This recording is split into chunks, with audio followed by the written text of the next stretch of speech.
এই যে কুষ্টিয়া শহরের এতিমখানায় 500 আলেমকে দাওয়াত দিয়েছিল, সব ঘরনার, সবাই এসেছিল কম বেশি। 2.5-3 ঘন্টা একাধারে আলোচনা হয়েছে আলেমদের। কোনো বাধা নেই, কোনো পাহারাদার নেই, কোনো সিকিউরিটি লাগে নাই। অথচ আগস্টের 5 তারিখের আগে এরকম 500 না 5 জন এক জায়গায় হলে কত রকমের মামলা হয়ে যেত। আপনি টের পাচ্ছেন কোথা থেকে আল্লাহ কোথায় এনে দিয়েছে? এই বাস্তবতা যাদের জন্য, তাদের খোঁজ খবর নিতে যাও না। এদের জন্য এখন মসজিদে দোয়া হয়, কোরআনে কারিমের দাস হয়, সেগুলো এখন অনেকে উল্টাপাল্টা ফতোয়া দিয়ে বন্ধ করার চেষ্টা করছে। আমাদের জেলায় না শুরু হলেও আশপাশ জেলায় অনেককে বলছে ওমান আযলামু মিম্মান মানাআ মাসাজিদাল্লাহ। আল্লাহ বলেন বড় জালেম দেখতে চাও? আমরা তো অধিকাংশ মানুষ মনে করি আয়না ঘর যারা তৈরি করেছিল ওরা বড় জালেম। হ্যাঁ, মাস্ট বি ওরা বড় জালেম। ওদের চাইতে আল্লাহর কাছে বড় জালেম ওইটা যে লোকটা আল্লাহর ঘর মসজিদে তার নাম, তার জিকির, তার আলোচনা করতে বাধা দেয়। এগুলো এখন নতুন ভাবে অনেকে তৈরি করার চেষ্টা করছেন। আপনি থামেন। ওকে আল্লাহ কিন্তু বড় জালেম বলে নাই, আপনাকে বড় জালেম বলে ইঙ্গিত দিয়েছে। কোরআনে কারিমের সূরা বাকারা 1 নাম্বার পারা 18 নাম্বার পৃষ্ঠা 17 নাম্বার পৃষ্ঠা 3 নাম্বার লাইনে আছে যে আল্লাহর দৃষ্টিতে বড় জালেম ওই লোকটা যে আল্লাহর ঘর মসজিদে আল্লাহর কোরআনের কথা, আল্লাহর নামের কথা, জিকিরের কথা বলতে দেয় না। এটা যদি রেকর্ড হচ্ছে কালকে সারা দেশে যাবে। সবাইকে আমি আহ্বান জানাচ্ছি আপনারা থামবেন। এত বড় কঠিন জুলুমের ভেতরে ওই 17 বছরে আল্লাহর ঘর মসজিদে কেউ কোরআনের কথা বাধা দিতে সাহস পায়নি। আপনি সাহস পাচ্ছেন কোত্থেকে? সুতরাং আপনি থামবেন। তো জালেমরা যেমন মুসলমানদের শত্রু হয়ে বিদায় নিয়েছে, আপনিও শেষ পর্যন্ত শুধু মুসলমানদের না আল্লাহর টার্গেটে পড়বেন। কারণ জালেমরা টার্গেট কার? এটাকে আমি বানালাম? বলেন। কোরআনে কারীম জানিয়েছে ইন্নামাস সাবিলু আলাল্লাযিনা ইয়াযলিমুনান নাস ওয়া ইয়াবগুনা ফিল আরদি বিগাইরিল হক উলাইকা লাহুম আযাবুন আলীম। সূরা শুরার 42 নাম্বার আয়াতে আছে আল্লাহ বলেন অবশ্যই আমি আল্লাহ নিজে বাদী হব, মামলা দেব, কেস করব। টের পাচ্ছেন কত ওজনওয়ালা শব্দ এটা? আল্লাহ নিজে মামলা দায়ের করবে, নিজে কেস করবে তাদের বিরুদ্ধে। ইয়াজলিমুনান নাস, যারা মানুষ হয়ে মানুষের উপরে জুলুম করছে। আল্লাহ পাক ইয়াজলিমুনাল মুসলিমুনা দেয় নিজে, যারা মুসলমানদের উপরে জুলুম করেছে তারা আল্লাহর মামলার আসামি না। ইয়াজলিমুনান নাস এটা বহু ইয়াজলিমুন, এটা মুজারে, বর্তমান, ভবিষ্যৎ, প্রেজেন্ট, ফিউচার। এখন যারা জুলুম করছেন, ভবিষ্যতেও যারা করবেন, আপনি কিন্তু এদেশে হামজার মামলার আসামি না, আপনি সরাসরি আল্লাহর মামলার আসামি। আমি আপনাকে বাঁচাতে এসেছি, এরপরও যদি উল্টা বোঝেন নিজের কপালে নিজে আগুন লাগাবেন। আমার কথার অর্থ বুঝতেছেন নাকি আন্দাজে ঠিক বলেন? আলহামদুলিল্লাহ। সুতরাং আবার আহ্বান জানাচ্ছি, বৈষম্য বিরোধী ছাত্র আন্দোলনের সংস্কার করার জন্য যারা উদ্যোগ নিয়েছিল, যাদের দায়িত্ব আমরা দিয়েছি, আপনারা খুব তাড়াতাড়ি করেন। কারণ এই জালেমরা যতদিন পর্যন্ত এখানে থাকবে ততদিন পর্যন্ত নতুন ইস্যু তৈরি করার চেষ্টা চালাবে। যারা পৃথিবী শান্ত হয়ে যাওয়ার পরও অশান্ত করার জন্য চেষ্টা চালায়, এই মানুষগুলো আয়াতের দ্বিতীয় শব্দে তারা আল্লাহর মামলার আসামি। ওয়ায়াবগুনা ফিল আরদি বিগাইরিল হক, পৃথিবী শান্ত হয়ে যাওয়ার পরে যারা অশান্ত করার জন্য বিদ্রোহ করে বেড়ায়। সংখ্যালঘুর নাম নিয়ে যা শুরু করেছিলেন, আমিরে জামাত অলরেডি ঘোষণা দিয়েছে এদেশে কোনো সংখ্যালঘু সংখ্যাগুরু নেই। সুতরাং এই ইস্যু বাদ দেওয়া লাগবে। এদেশে সংখ্যাগুরু সংখ্যালঘু আছে না? নেই। এদেশে যে জন্ম নিয়েছে সেই এদেশের বৈধ নাগরিক। আমি আমির হামজা 96% মুসলমানদের ভেতরে যেমন অধিকার পাবো একজন হিন্দু 4%, তাতে কি সে একই অধিকার পাবে? এই কথা বলছেন। এটা যখন বুঝে ফেলেছে, দেখছে না এ তো হালে পানি নাই না, ওটা বাদ দিয়েছে। এরপরে নামিয়েছে ডাক্তারদের, ওটাও পারছে না। এরপরে নামিয়েছে আনসারদের, ওটাও যখন পারে না, আমার মনে হয় ওদের যা চরিত্র, কিছুদিন পরে গলন্দ ঘাটের এই বেশ্যাদের নামাবে। খুব সাবধান থাকা লাগবে। আমি একটু খোলামেলা বলে ফেললাম, চরিত্র ওদের ওইরকমই, ওদের যা চরিত্র ওইরকমই। ঈমান যাদের ভেতরে আছে তারা তিনটা কাজ কখনো করতে পারে না, এটা কোরআনে কারীম জানিয়েছে। প্রাণ প্রিয় কুষ্টিয়াবাসী, আল্লাহর দরবারে শুকরিয়া জানাচ্ছি, যিনি আমাদের একটা মুক্ত পরিবেশ তৈরি করে দিলেন এদেশে। এই পরিবেশটা যেন আরো মুক্ত হয়, সেজন্য যা করণীয় এই সমস্ত কাজের প্রস্তুতিমূলক কোরআনে কারীমের আজকের আয়োজন। যাদের উদ্দেশ্যে দিয়েছেন আপনারা লিখে দিয়েছেন, বৈষম্য বিরোধী ছাত্র আন্দোলনে নিহত এবং আহত মানুষের সুস্থতা কামনায়।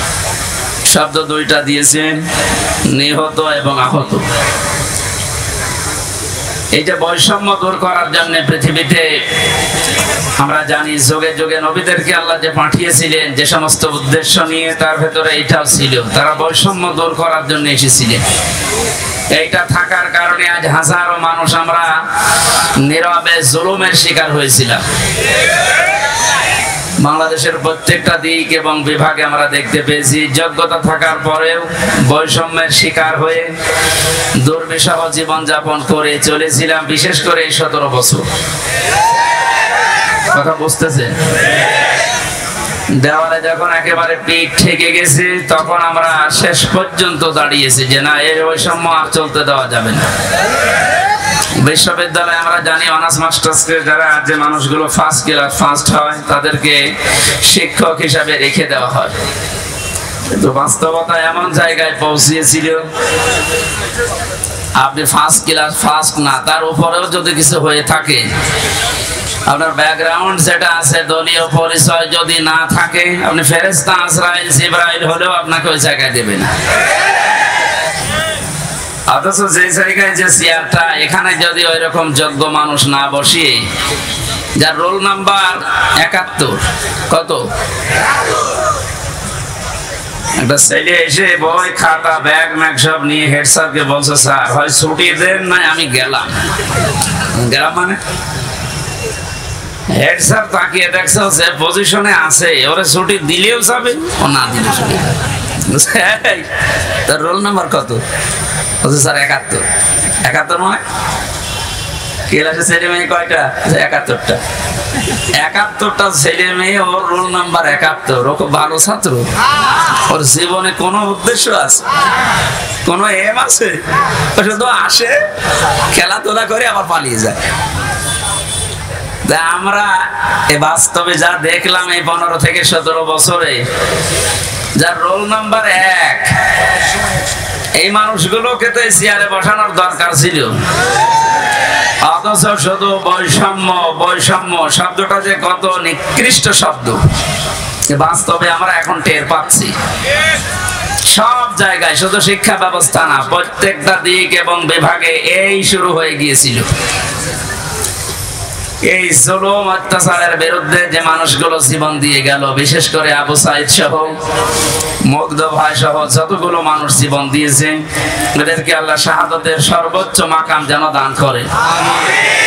এই জায়গায় যেন কেউ ফতোয়াবাজি করবেন না যে না, ওরা একেবারে মারা গেল, তো শহীদ হয়েছে। কে বলেছে শহীদ হয়নি? পানিতে ডুবে মরলে যদি শহীদ হয়, আগুনে পুড়ে মরলে যদি শহীদ হয়, দেওয়াল চাপা পড়ে মরলে যদি শহীদ হয়, অ্যাক্সিডেন্টে মরলে যদি শহীদ হয়, জালেমের জুলুমের সামনে নিজের জীবনটা যে দিয়ে গেল, সে শহীদ হবে না? মানে এই কথা বলছেন, মাস্ট বি, আপনাকে বলাই লাগবে শহীদ। যদি কেউ স্বীকার না করেন, মুখ দিয়ে বলতে না চান, এ কথা কখনো বলবেন না যে ও মারা গেছে। শহীদরা মরে না। আল্লাহ বলেন ওরা জীবিত এবং আমি আল্লাহর কাছে খাবার খাই। খাবার খেলে আমরা জানি আমার শরীরে রক্ত গোশত তৈরি হয় না, হয় না? এটা যে হয় তার প্রমাণ নবীজির চাচা হযরতে হামজা রাদিয়াল্লাহু তাআলা আনহু, তাকে 70 টুকরা করেছিল, তার লজ্জাস্থান পর্যন্ত কেটে কেটে 3 টুকরা করেছিল। এই ছেলে, এখানে দাঁড়িয়ে কি করো?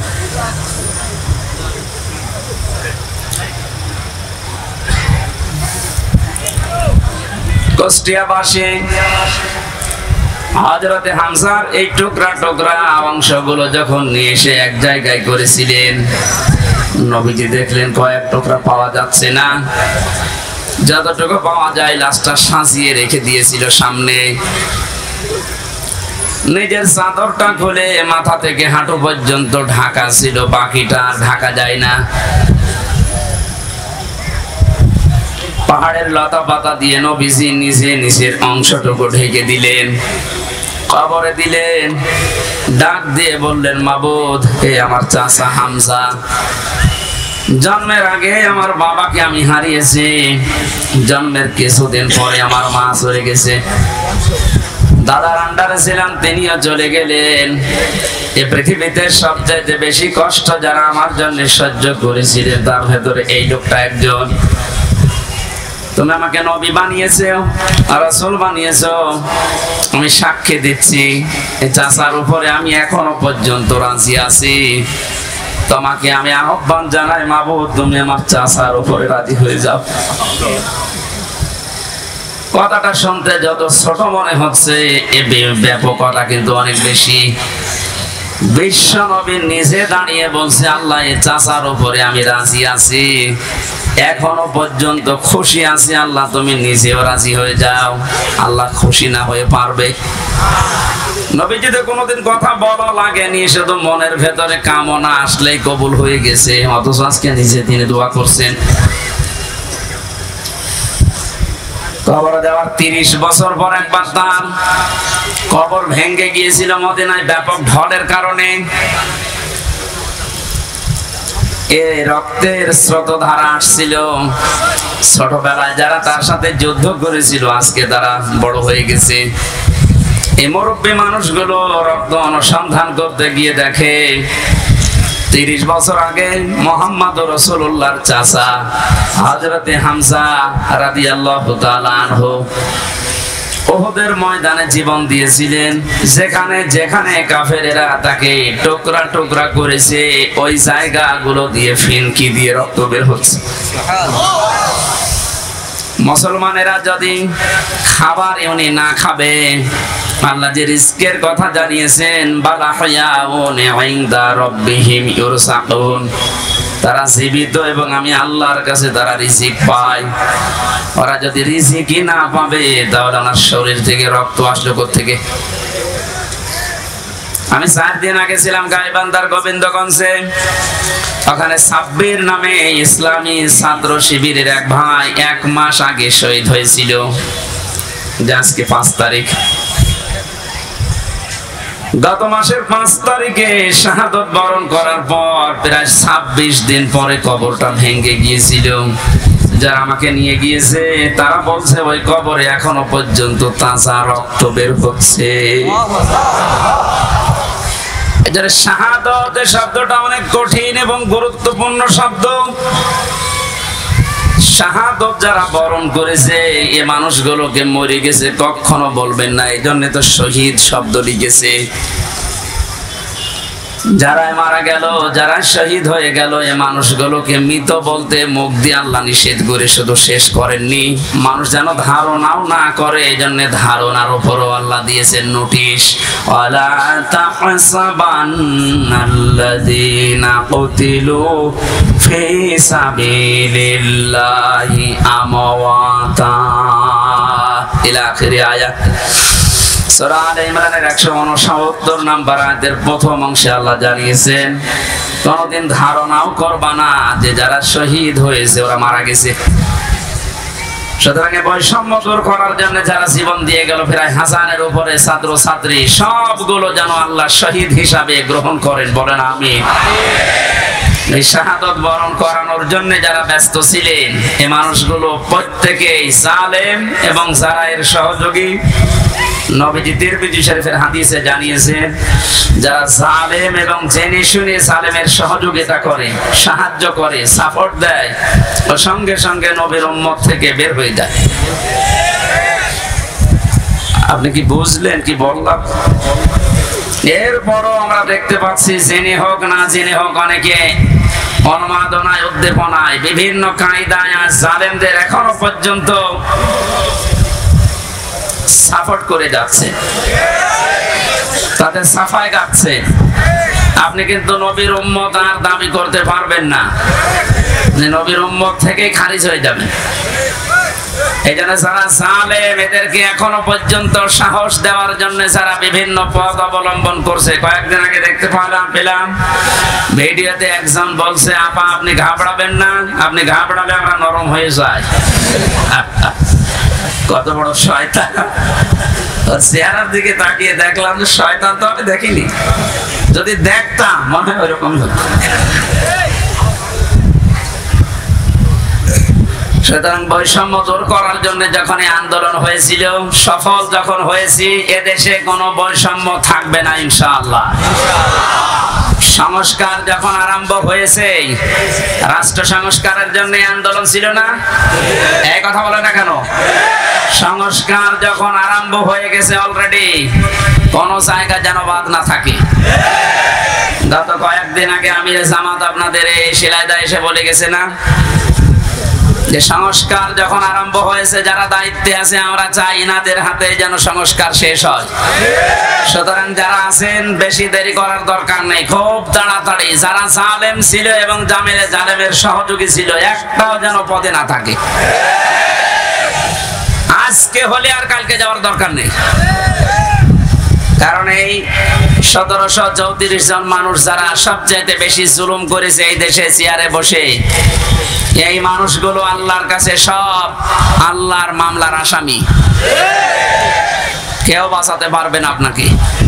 আমি 3 বছর জেলে ছিলাম, আমার মামলার বাদী ছিল আয়ু ছিল একজন, বাদী ছিল আরেকজন।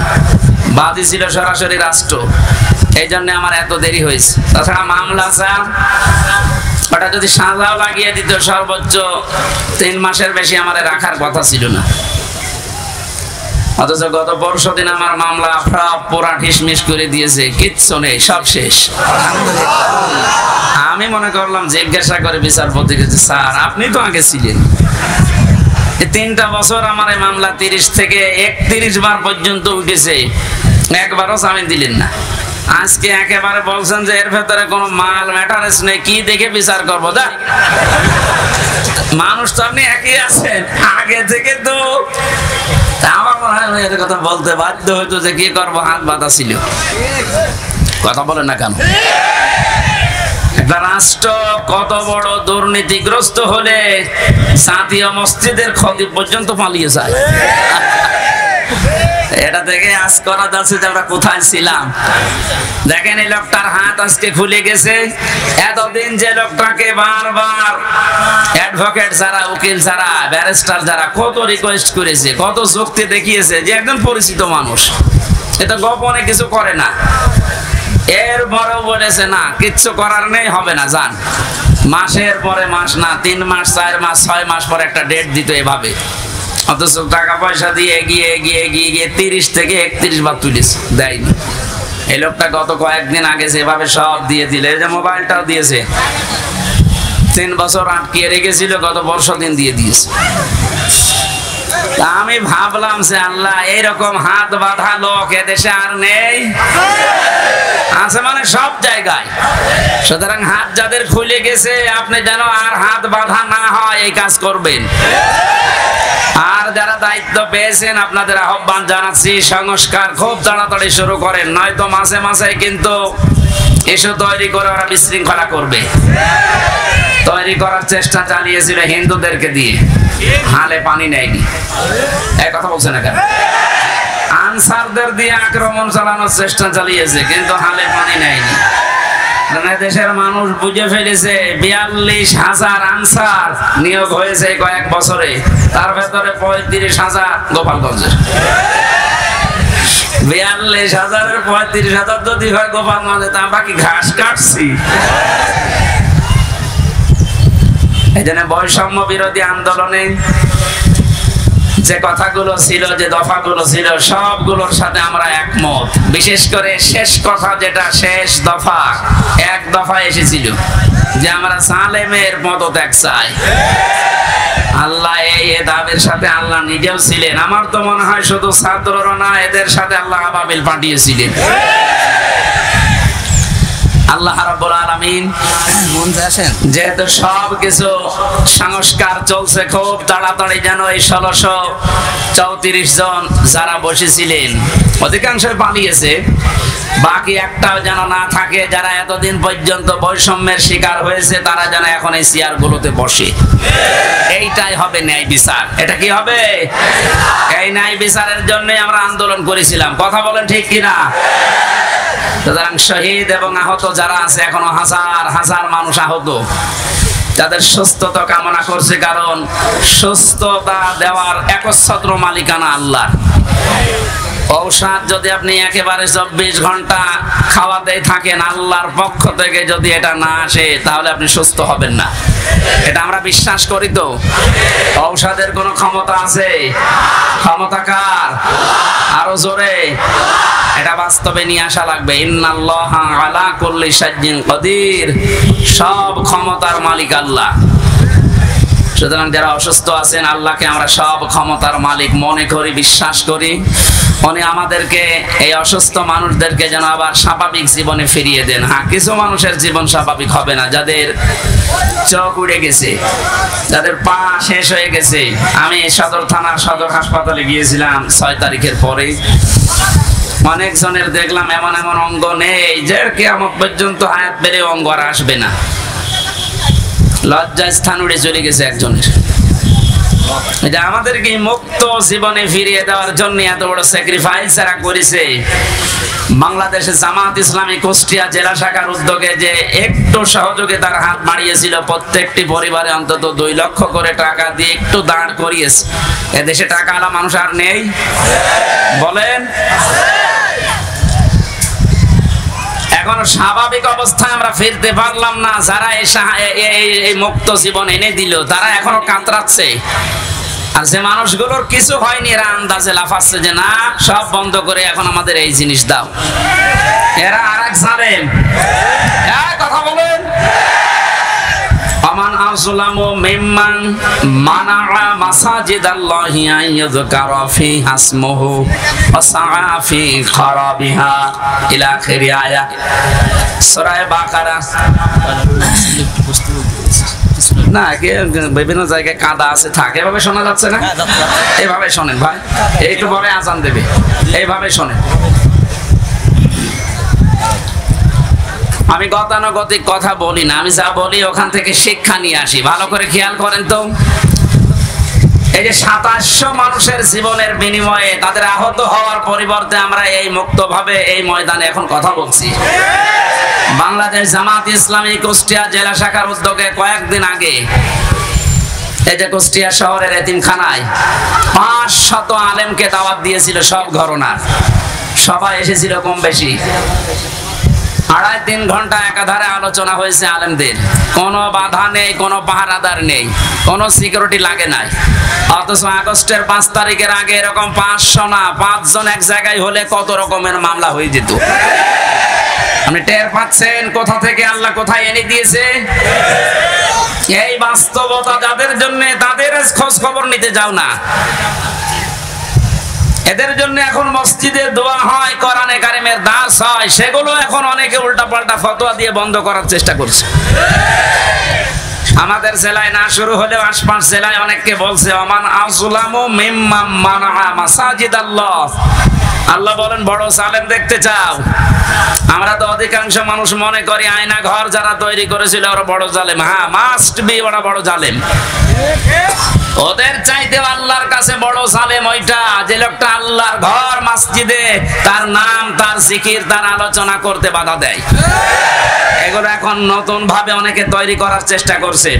আপনি থামেন। ওকে আল্লাহ কিন্তু বড় জালেম বলে না, আপনাকে বড় জালেম বলে ইঙ্গিত দিয়েছে। কোরআনে কারিমের সূরা বাকারা 1 নাম্বার পারা 18 নাম্বার পৃষ্ঠা 17 নাম্বার পৃষ্ঠা 3 নাম্বার লাইনে আছে যে আল্লাহর দৃষ্টিতে বড় জালেম ওই লোকটা যে আল্লাহর ঘর মসজিদে আল্লাহর কোরআনের কথা, আল্লাহর নামের কথা, জিকিরের কথা বলতে দেয় না। এটা যদি রেকর্ড হচ্ছে, কালকে সারা দেশে যাবে। সবাইকে আমি আহ্বান জানাচ্ছি, আপনারা থামবেন। এত বড় কঠিন জুলুমের ভেতরে ওই 17 বছরে আল্লাহর ঘর মসজিদে কেউ কোরআনের কথা বাধা দিতে সাহস পায়নি। আপনি সাহস পাচ্ছেন কোত্থেকে? সুতরাং আপনি থামবেন। তো জালেমরা যেমন মুসলমানদের শত্রু হয়ে বিদায় নিয়েছে, আপনিও শেষ পর্যন্ত শুধু মুসলমানদের না আল্লাহর টার্গেটে পড়বেন। কারণ জালেমরা টার্গেট কার? এটাকে আমি বানালাম? বলেন। কোরআনে কারীম জানিয়েছে ইন্নামাস সাবিলু আলাল্লাযিনা ইয়াজলিমুনান নাস ওয়া ইয়াবগুনা ফিল আরদি বিগাইরিল হক উলাইকা লাহুম আযাবুন আলীম। সূরা শুরার 42 নম্বর আয়াতে আছে, আল্লাহ বলেন অবশ্যই আমি আল্লাহ নিজে বাদী হব, মামলা দেব, কেস করব।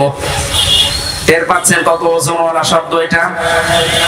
আল্লাহ নিজে মামলা দায়ের করবে, নিজে কেস করবে তাদের বিরুদ্ধে, ইয়াজলিমুনান নাস, যারা মানুষ হয়ে মানুষের উপরে জুলুম করছে।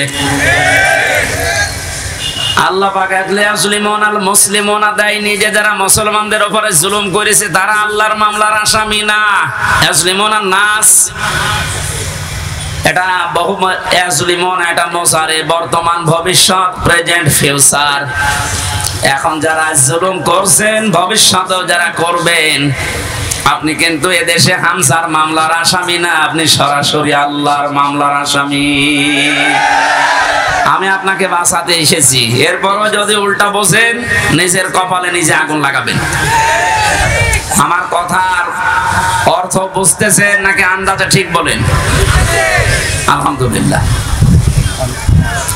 সুতরাং আবার আহ্বান জানাচ্ছি, বৈষম্য বিরোধী ছাত্র আন্দোলনের সংস্কার করার জন্য যারা উদ্যোগ নিয়েছিল, যাদের দায়িত্ব আমরা দিয়েছি, আপনারা খুব তাড়াতাড়ি করেন। কারণ এই জালেমরা যতদিন পর্যন্ত এখানে থাকবে ততদিন পর্যন্ত নতুন ইস্যু তৈরি করার চেষ্টা চালাবে।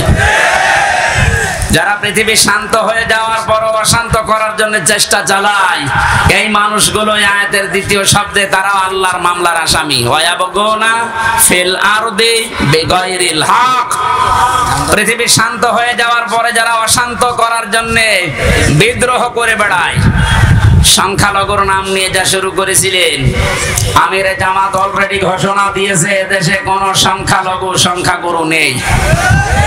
সুতরাং এই ইস্যু বাদ দেওয়া লাগবে।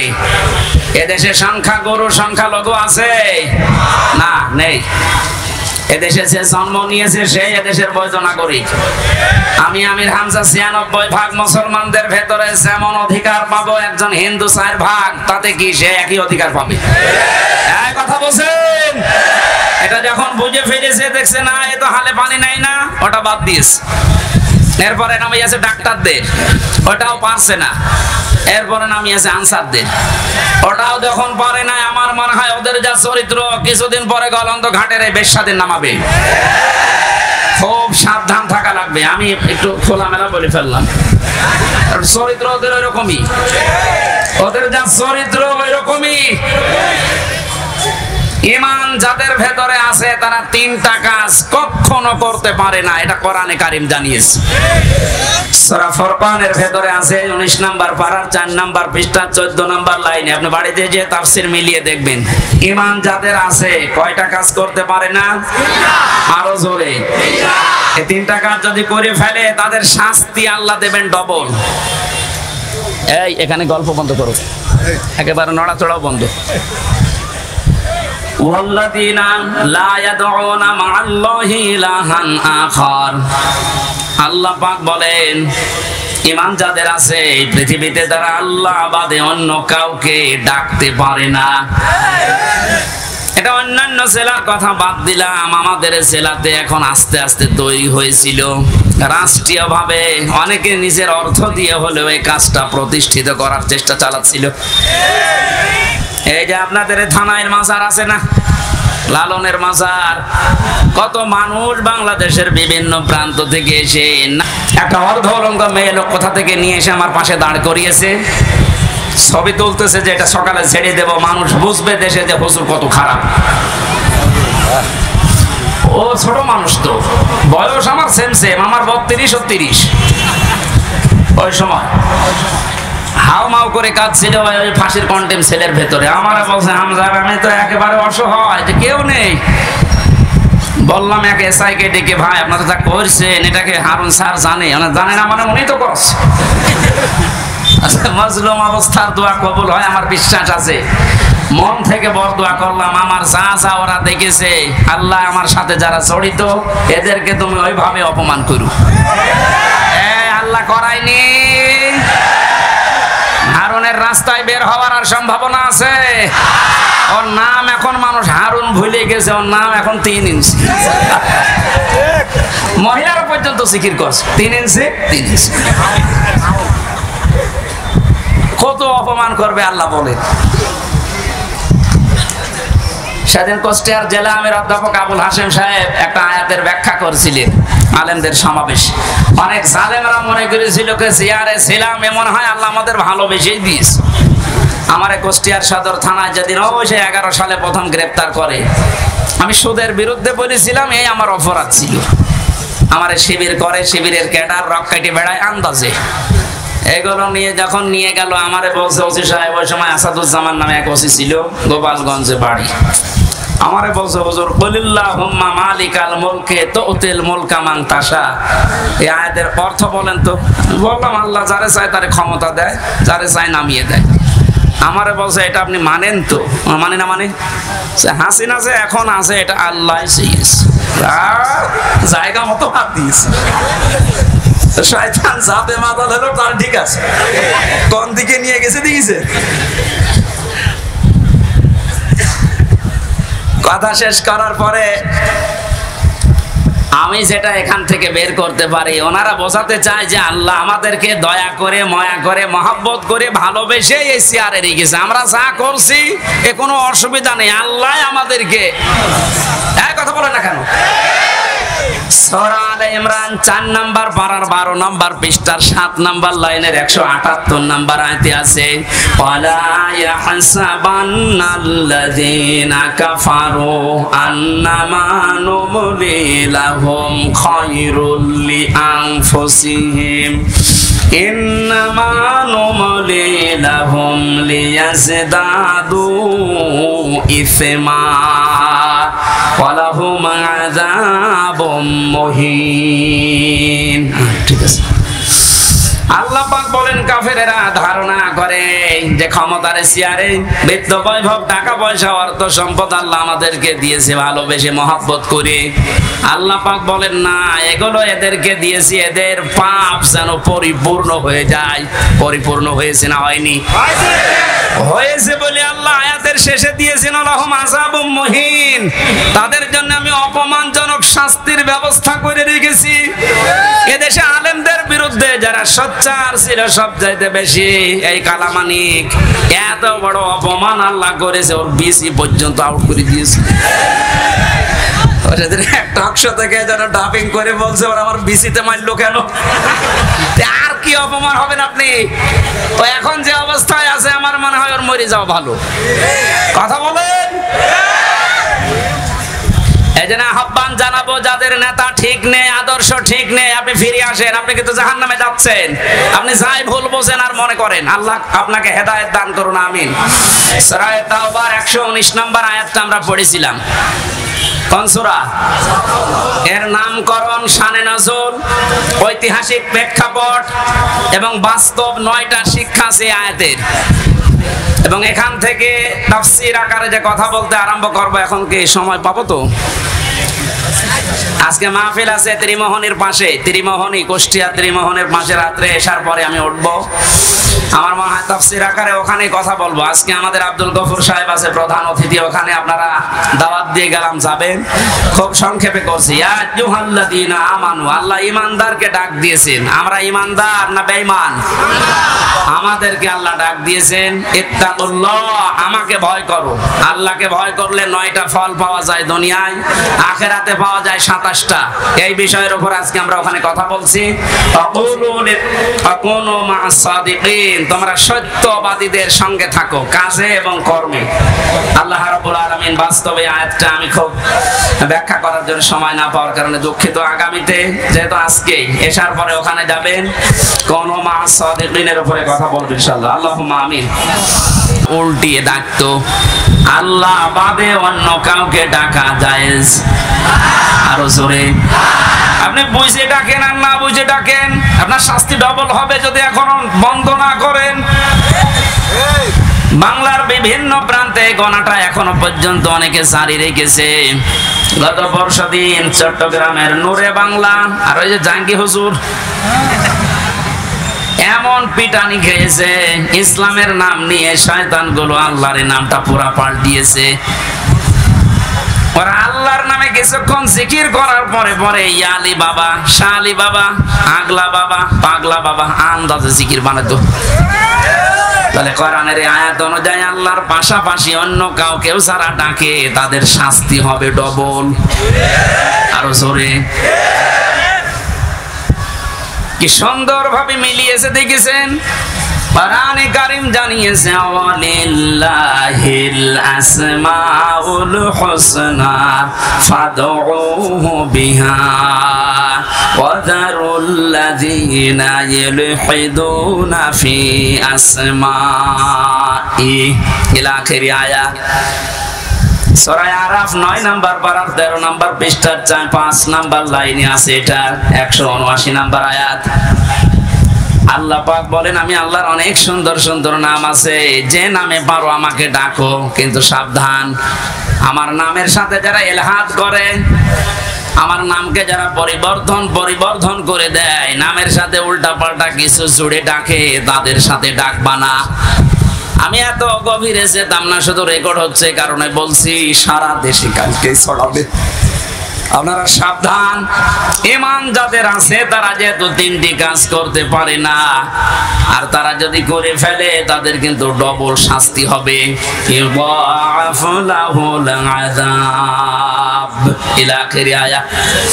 আল্লাহ পাক বলেন তাদের শাস্তি আমি ডবল দেব। 1 নাম্বারের গোনা পেলাম যারা আল্লাহর সাথে অন্য কাউকে ডাকে। 2 নাম্বারে ওয়াল্লাযীনা লা ইয়াদউনা মা'আল্লাহি ইলাহান আখারা, আল্লাহর সাথে যারা অন্য কাউকে ডাকছেন এখনই আপনি থেমে যাবেন। 2 নাম্বারে এই পৃথিবীর ময়দানে কোন মানুষ যেন জিনা না করে। কি না করে? এটা ছিল না? আপনি দরবেশের দিকে তাকিয়েছেন, এত বড় বড় দাড়ি, তারে শেষের জীবনটা যেগুলো দেখলাম যদি সত্য হয় উনি পুরাটা জেনায় ছিলেন। কারণ যে স্বামীর কাছ থেকে তার স্ত্রীকে কেড়ে জোর করে বিয়ে করেছে, ও আসল স্বামী তো এখনো তালাকি দেয়নি।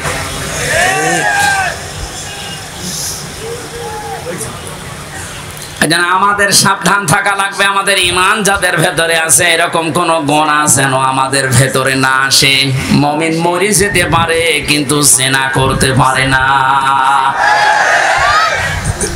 শুধুমাত্র লজ্জা স্থানের জেনাটাই জেনা না, হাতের জেনা আছে, মুখের জেনা আছে। হাতের জেনা কি? কোন বেগানা মহিলাকে আপনি হাত দিয়ে যদি স্পর্শ করেন জেনা করার গুনাহ হবে। চোখ দিয়ে যদি ওই রকম নিয়তে দেখেন তাহলে জেনা করার গুনাহ হবে। অন্তরে যদি ওরকম কোন ধারণা নিয়ে আসেন জেনা করার গুনাহ হবে। জেনা করলে শাস্তি কয়টা বললাম? ডবল। বলেন, আরো জোরে বলেন। আমরা যেন মেনে নিতে পারি এরকম মন মানসিকতা আল্লাহ আমাদের দান করুন। বলেন আমিন। আমি আবার বলছি, শেষ কথা, বৈষম্য বিরোধী আন্দোলনে যে সমস্ত দফাগুলো ছিল সংস্কার করার জন্য, এটা রেকর্ড হচ্ছে বলে বারবার বলছি, যারা আছেন তাড়াতাড়ি করেন, নয়তো এরকম কুলু আবার তৈরি করবে। প্রধান বিচারপতিকে দিয়ে একবার চেষ্টা চালিয়েছিল, ছাত্রদের জন্য পারে নাই। আমার তো এই যে 8টা 9টা ইস্যু তৈরি করার যা শুরু করেছিল বিদ্রোহ, আমি দেখলাম সবগুলো আল্লাহ নিজে যেন হ্যান্ডেলিং করছে। সুতরাং যখন কাজ হচ্ছে না আপনারাও থামেন। জালেম তো বিদায় নিয়েছে। কোরআনে কারীমের অনুষ্ঠানে হাজার হাজার মানুষকে নিয়ে আল্লাহর কাছে বলছে, আল্লাহ কিয়ামতের আগে যেন এদেশের চেয়ারে আর কোনো জালেম না আসে। বলেন, আমির জামাত তো এই দিকে ইঙ্গিত দিয়েছিলেন। যে এক জালেমের হাত থেকে মুক্ত হয়ে যেন আমরা অন্য কোন জালেমের হাতে না পড়ি। অথচ কিছু মানুষ নিজের দিকে এটা নিয়ে উল্টা পাল্টা ফতোয়া দিচ্ছে। আরে ভাই, আপনার নাম বলেছে, তাহলে আপনি নিজে অবশ্যই ঠাকুর ঘরে কে রে, আমি তো কলা খাইনি। আপনার নাম বলেছে যে আপনি এই চেয়ারে বসলে আপনি জুলুম করবেন, তার মানে আপনি করবেন, এই জন্য আপনার ভয় হচ্ছে। ওনার দূরদর্শিতা সম্পর্কে আপনি জানেন না, তাই উল্টা পাল্টা ধারণা করেন। আমি ওইদিকে আর গেলাম না। সুতরাং আমরা যেন সাবধান থাকি। দরুদ পড়ছি আমাদের নবী মুহাম্মদ রাসূলুল্লাহর উপরে, যাকে আল্লাহ কোরআনে বিশেষভাবে 7টা নাম ধরে ডাক দিয়েছিলেন। তার এক নম্বরের নাম ছিল ইয়াসিন। নাম কি? এখানে কুমারখালী ফাজিল মাদ্রাসা এবং আশপাশের দাখিল আলিম মাদ্রাসার কত সুপার সহ সুপার মাওলানা বসে আছে। ইয়াসিন এটা আল্লাহর ঘোষণা দেওয়া শব্দ। ইয়া হরফে নেতা, ইয়া মানে হে, সিন মানে সাজ্জেদ, সাজ্জেদ মানে নেতা। তাহলে আল্লাহর ঘোষণা দেওয়া নেতা এই পৃথিবীতে মাত্র একজন। কয়জন? এই শব্দের ব্যাখ্যা করতে গিয়ে তাফসিরে কাবীর আল্লামা ফখরুদ্দিন রাজি রহমাতুল্লাহ আলাইহি লিখেছেন, ইয়াসিন শব্দের 5টা অর্থ আছে। ইয়াসিন মানে সাজ্জেদুল আওয়ালামিন, সাজ্জেদুল বাশার, সাজ্জেদুল কাউনাইন, সাজ্জেদুল আম্বিয়া, সাজ্জেদুল মুরসালিন। তার মানে আল্লাহ বোঝাতে চেয়েছেন, পৃথিবীর মানুষেরা যদি মনে করো যে আমি পৃথিবীতে বাস করি, নবীকে আমার মানাই লাগবে, অন্য কোন জগতে গেলে আর মানা লাগবে না। না, ইয়াতানাজ্জালুল আমরু বাইনাহুন্না, প্রত্যেকটা আসমানে আমার আল্লাহর বিধিবিধান নাযিল হচ্ছে। ওই সমস্ত সৃষ্টির জন্য আলাদা বিধান আছে। কেউ যদি মনে করে আমি মঙ্গল গ্রহে বাস করি, আমি চাঁদের দেশে থাকি, আমার তো ওখানে নবীকে নেতা মানা লাগবে না, আদর্শ মানা লাগবে না। না, এই জন্য সাজ্জেদুল আলামিন দিয়েছেন বহু বচন। আপনি যে কোন গ্রহে বাস করেন না কেন, সেখানে মুহাম্মদ রাসূলুল্লাহকে আপনাকে নেতা মানাই লাগবে। এই শব্দটা আমি কয়েকবার উচ্চারণ করলাম, খেলা করার জন্য না। আলেমরা বসে আছে, আহ্বান জানাচ্ছি তাদেরকে, আল্লাহর ঘোষণা দেওয়া নেতা যেহেতু একজন, এই জন্য এই নেতাকে মেনে নেওয়া নামাজের মতো ফরজ। এই কথা বলুন, এটা যারা ঠিক করতে পারছেন না, আপনার নামাজ হবে না। কারণ কিয়ামতে যে বিচারের সিস্টেম গুলো, ধাপ গুলো আমরা দেখেছি, কিয়ামতের সর্বপ্রথম মানুষকে আল্লাহ তার নিজের সামনে যখন দাঁড় করাবেন, 10 জন 20 জন 50 জন না, প্রতিটি মানুষকে আল্লাহ নিজের সামনে দাঁড় করাবে স্রেফ একা একা। ওয়াকুল্লুহুম আতিহি ইয়াউমাল কিয়ামাতি ফারদা। আল্লাহ পাক বলেন সূরা মরিয়মের 95 নম্বর আয়াতে আছে, কিয়ামতে প্রতিটি মানুষকে তার সামনে আল্লাহ দাঁড় করাবেন স্রেফ একা একা। কয়জন করি বলেন বলেন, আপনি এটা নিজের সাথে এখন মিলান তো। আর রাজনৈতিক ভাবে আপনার পরিচয় আলাদা আলাদা আছে, আপনি তো মানুষ, মিলানিয়া একটা। এখনই ময়দানে মাশার কায়েম হয়ে গেছে। আল্লাহ আপনাকে যদি ডাক দিয়ে নিজের সামনে দাঁড় করায়, আপনার যে অবস্থা আছে, যে বাস্তবতা আপনি তৈরি করেছেন, বলেন তো আপনার আল্লাহর সামনে দাঁড়িয়ে পেছনের জীবনের হিসাব দিতে পারবেন? বলেন। আমি একা একা থাকলে মাঝে মাঝে ভাবি, আল্লাহ তুমি যদি বলো হামজা 2024 সালের আগস্ট মাসের 31 তারিখ পর্যন্ত তোরে মাফ করে দিলাম, যা। শুধু সেপ্টেম্বরের 1 থেকে 5 তারিখ, এই 5 দিনের হিসাব দিয়ে তুই জান্নাতে চলে যা। আমার যা ঈমান আমল, আমার যা বাস্তবতা, আমার তো মনে হয় 5 দিনের হিসাব দেওয়া সঠিকভাবে সম্ভব না। আপনারা পারবেন না? আপনারা পারবেন। কাবা শরীফ যখন তাওয়াফ করে মানুষ, এই যে হাজী সাহেব বসে আছে, কত 6টা চক্করে মানুষ বলে আল্লাহকে, আল্লাহুম্মা ইন্না আলাইয়া হুকুকান ফিমা বাইনি ওয়া বাইনিকা। হে আল্লাহ, তুমি আমার মালিক, আমি তোমার গোলাম, দাস, ভৃত্য, সার্ভেন্ট যাই বলেন। এ পরিচয় দিচ্ছে যে তুমি আমার মালিক, আমি তোমার দাস। দাস হিসাবে তুমি আমাকে সব কিছুই তো দিয়ে দিলে, আমাকে নেই থেকে হামজা বানিয়েছো। আমি তো উল্লেখ করার মতো কিছু ছিলাম না, অথচ আজ হামজা হয়ে বসে আছে হাজারো মানুষের সামনে। এখানে অবদান পৃথিবীর কারণে, সব অবদান শুধু তোমার। আমার মা বাবার অবদান আছে কি? তারা শুধু বিছানায় ছিল, এই শেষ। বাকি যা করার নেই থেকে শুরু করে পর্যন্ত সব করেছে কে? আরো জোরে। আমার বাড়ি গাড়ি নারী যা লাগে আল্লাহ তুমি সব দিয়েছো আমাকে বান্দা হিসাবে, কিন্তু তুমি যে আমার মালিক, আমার কাছে তো তোমার কিছু পাওনা আছে। গোলাম হিসাবে আমি তোমার কিচ্ছু দিতে পারি নাই। তবে কাবার সামনে আমার ষষ্ঠ চক্কর চলছে, একটা কথা আমি বলতে পারি, আমার কিচ্ছু নেই দেওয়ার মতো। এই জন্য বলছে আল্লাহ তুমি আমারে মাফ করে দাও। কিয়ামতের কঠিন এই বিচারের ময়দানে মানুষকে আল্লাহ স্রেফ একা তুলবে, কোনো উপায় নেই এই মাপ পাওয়া ছাড়া। কার আল্লাহর বিচারে যদি আল্লাহ অবিচার করে কেউ বাঁচবে? যদি ন্যায় বিচার করে, না না, আল্লাহর বিচারে তো অবিচার নেই। ন্যায় বিচার করলেও কোনো মহারথী ক্ষমা পাবে না, কারণ আল্লাহ ন্যায় বিচার করে যদি বলে শুধু এক গ্লাস পানির হিসাব দিয়ে যা, আপনি পারবেন না। আল্লাহর বিচার থেকে বাঁচার জন্য একটা পদ্ধতি আছে, যে আল্লাহ তুমি মাফ করে দাও। আল্লাহ যেন শেষ পর্যন্তটা আমাদের জন্য কবুল করেন, বলেন আমিন। এবার আসেন যে কথাটা বোঝার জন্য পর্যন্ত এসেছিলাম, কিয়ামতের বিচারের দ্বিতীয় ধাপে আল্লাহ এবার আর একা ডাকবেন না। ইয়াউমা নাদউ কুল্লা উনাসিম বিইমামিহিম। সূরা বানী ইসরাঈল 15 নম্বর পারার 8 নম্বর পৃষ্ঠা 3 নম্বর লাইনের 72 নম্বর আয়াতের প্রথম অংশে আছে।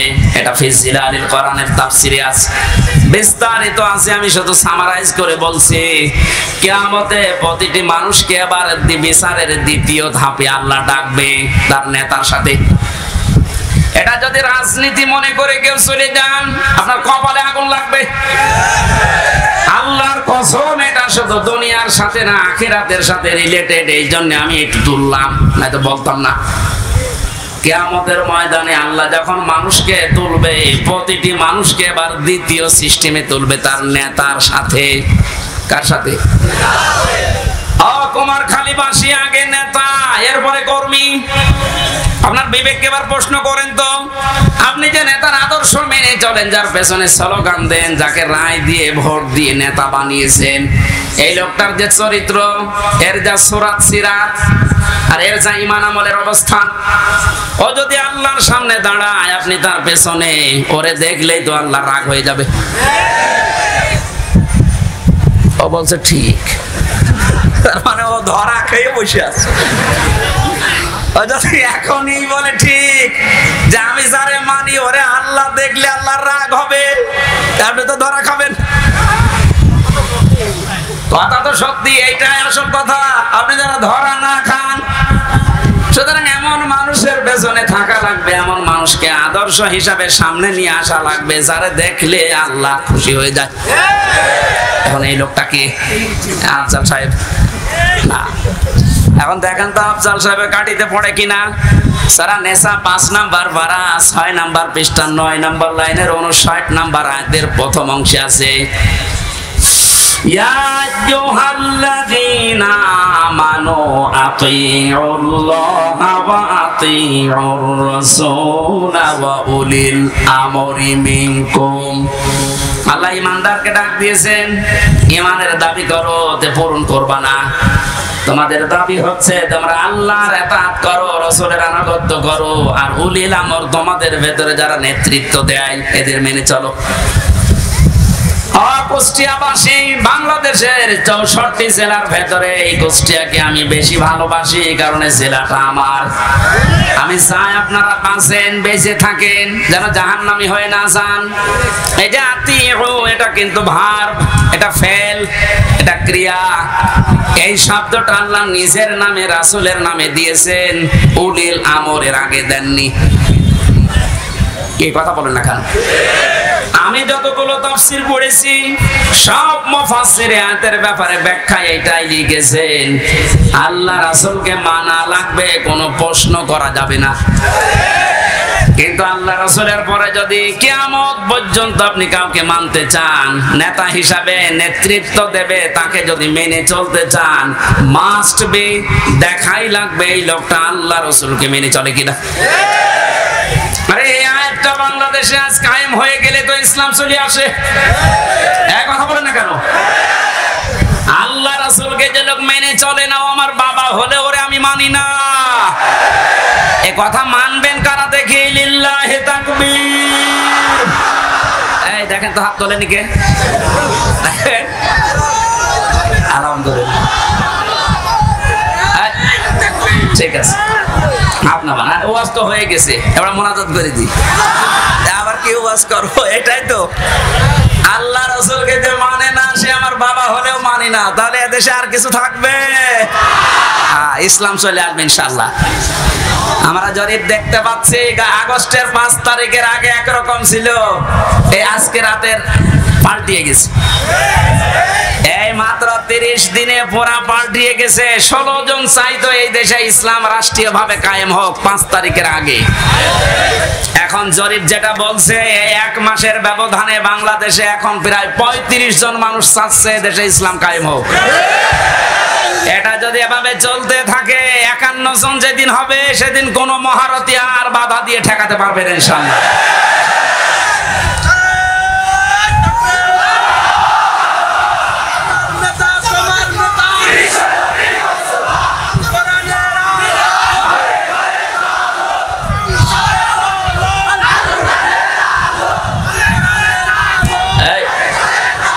কথা বলতে দেন।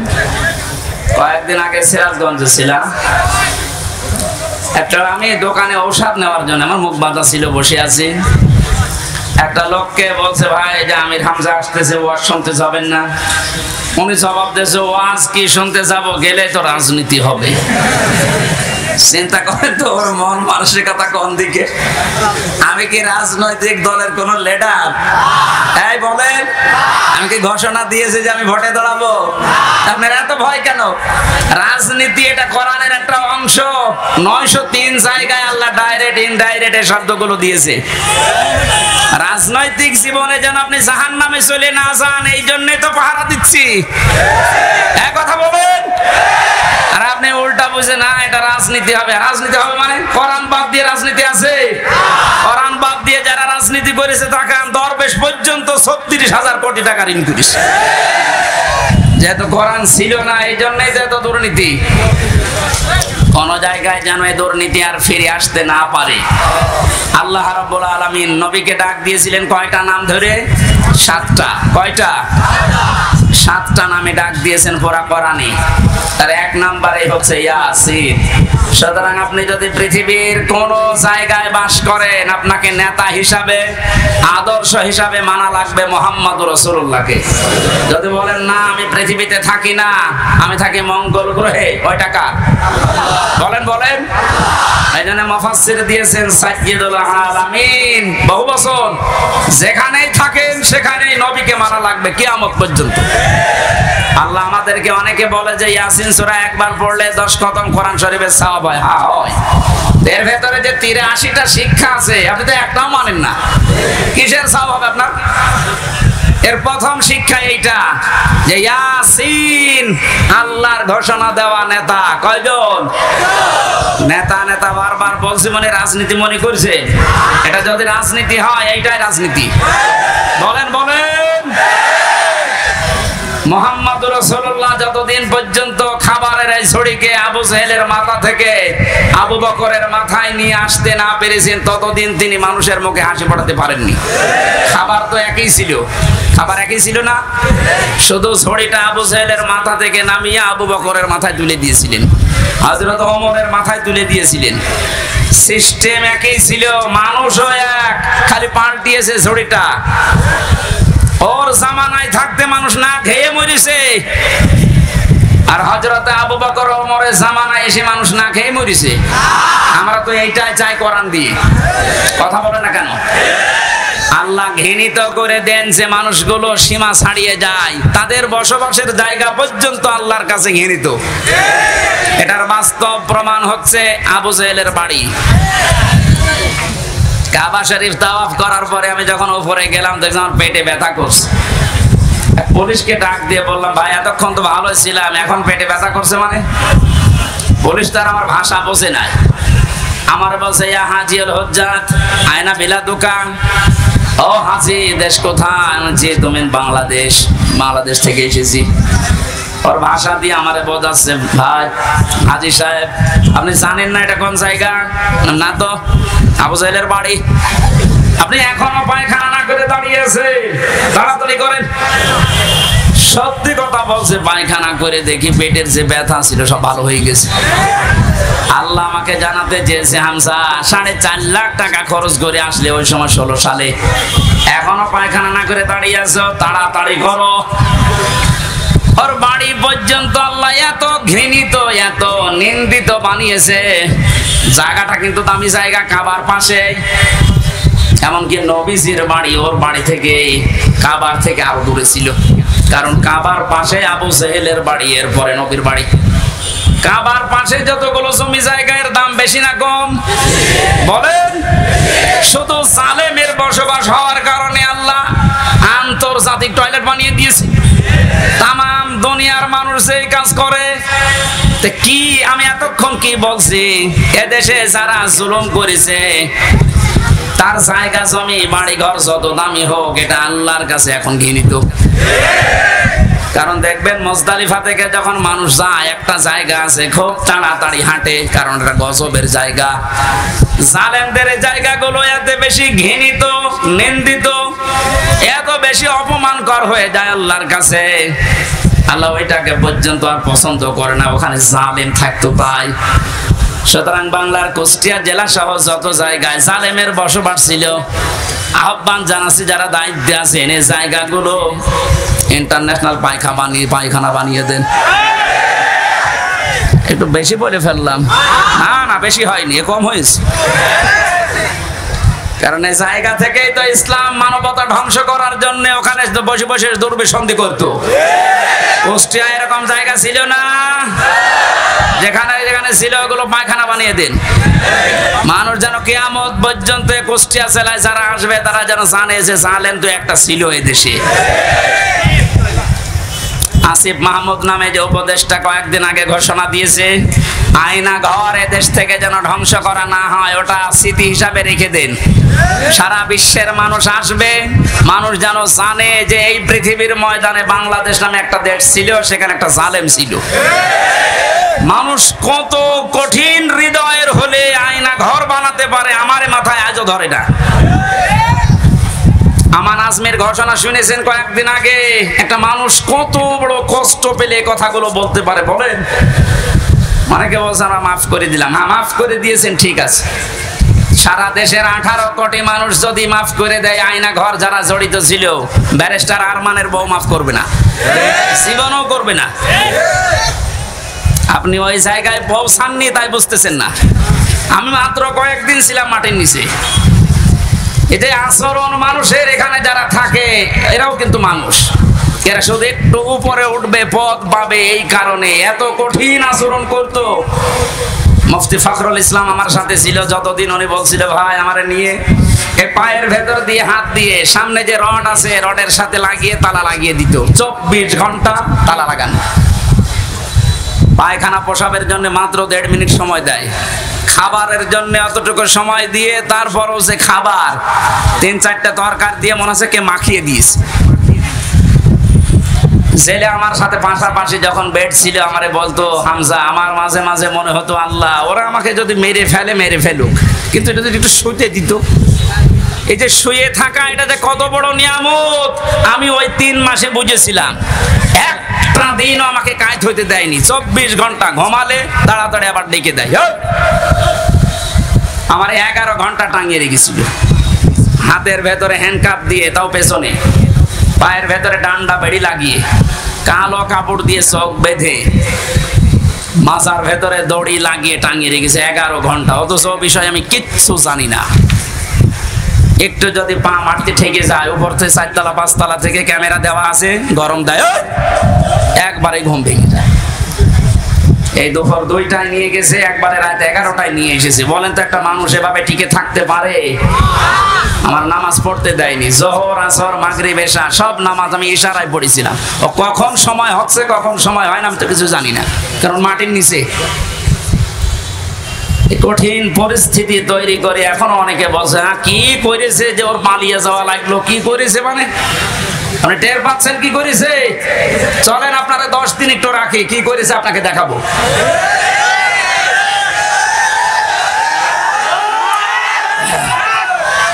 এই জন্যই তো সালেমের বিরুদ্ধে হামজার মামলা না, মামলা কার বলেন? সুতরাং এই দেশের জালেমেরা এরা কিন্তু টার্গেট হামজার না, এ টার্গেট আল্লাহর। এই জন্যই তো এত ভয়। যেদিন আমার রায় দিয়ে পুরা মামলা ঢিসমিস করে দিয়েছে, ওই দিন আমার মামলার আয়োগকে কল দিয়েছিলাম। এতদিন ওরে আমি স্যার বলতাম, এখন তো উল্টা করে আমার স্যার বলছে। কি হয়েছে? হুজুর মাফ করে দেন। মাফ করে দেন মানে আমার ধরার পর আমার বাবার কাছ থেকে বলেছিলেন যে আর মামলা দেব না, 50 লাখ 10 লাখ টাকা দিন। আমার বাবা তো গ্রাম্য মানুষ, সঙ্গে সঙ্গে 8 লাখ টাকা দিয়েছে। ওই টাকাটা ফেরত দিন। আপনি মাফ চাচ্ছেন, টাকাটা আগে ফেরত দিয়ে যান, তারপরে মাফ হবে। এই কাউন্টার টেররিজমের যে কয়টা দায়িত্বশীল ছিল, এগুলো মানুষের মধ্যে পড়ে না, এগুলো জানোয়ারের চাইতেও খারাপ। আমি নাম ধরেই বলছি, এই মনিরুল, এই আসাদুজ্জামান, ডিসি মান্নান, হারন তো 3 ইঞ্চি। ওর নাম মুখে উচ্চারণ করা ঠিক না। এই শয়তান এত উপরে উপরে দেখা তো রিমান্ডে এসে মনে হয়তো তো ফেরেশতা, অথচ ভেতরে ভেতরে যে আলেমদের এত বড় ক্ষতি করিস। ওই যে ছোট হুজুর যেটা মাদানি, ও আমার সাথে প্রথমে 2 মাস ছিল। আমার বলছে হামজা ভাই আমারে নিয়ে গেল রাত 12:30টার দিকে হাতের ছিলে, পোড়া উলঙ্গ করিছে আমারে, আমার হাতে সিগারেট ধরিয়ে দিস, আর 2 পাশে ব্যারিকেড দিয়ে কোনো গাড়ি